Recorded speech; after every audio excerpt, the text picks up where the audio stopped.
انطلقنا رايح لاجادير باذن الله. طلعت من الرباط، عديت على المحمديه، وباذن الله رايح لاجادير دلوقتي عشان اسمع ماتش منتخب مصر، واخيرا اشوف محمد صلاح ومرموش والخماهو.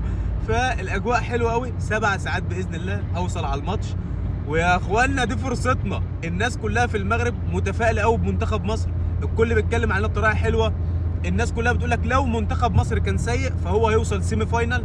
فبالله عليكم السمعه دي ما تبوظوهاش بالله عليكم. كمان دي فرصتنا، يعني مش عايز اكون وقح، يعني فرصتنا ان احنا نوصل نهائي احنا والمغرب. الناس منظمه ومتعشمه في البطوله قوي. فمش عايزين نقول مين اللي ياخد البطوله، بالتوفيق للاحسن ان شاء الله. بس الجو اللي احنا واخدينه هنا والاهتمام اللي احنا واخدينه هنا كمنتخب مصر وكمشجعين منتخب مصر والله ما هيتوفر لنا في اي دوره تانية. خلاص الجو اللي انت واخده دلوقتي ده والصيت اللي انت واخده دلوقتي ده والاحترام والحب والاحترافيه حتى ممكن ما ناخدهاش في مصر لو خدنا البطوله بعد كده، لو نظمنا البطوله بعد كده. الناس كلها بتحب المصريين قوي. اقسم بالله في الرباط امبارح الشرطه بتحضني في منطقه المشجعين هنا في الرباط. الشرطه ما شاء الله اكتر من الناس كتير كتير، اللهم بارك، وامان وحاجه في منتهى الجمال.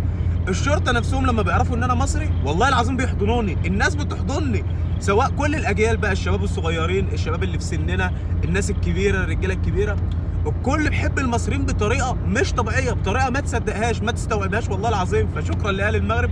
مش عارف كل الجنسيات واخده نفس الصيت اللي احنا واخدينه ده ونفس الحب ده، ولا احنا حاله خاصه.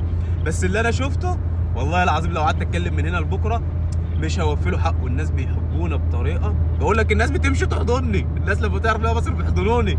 فبالتوفيق للجميع ان شاء الله. وطالعين على اجادير وانا سامع ان الجو في اجادير حلو، فيا رب بالتوفيق. سلام.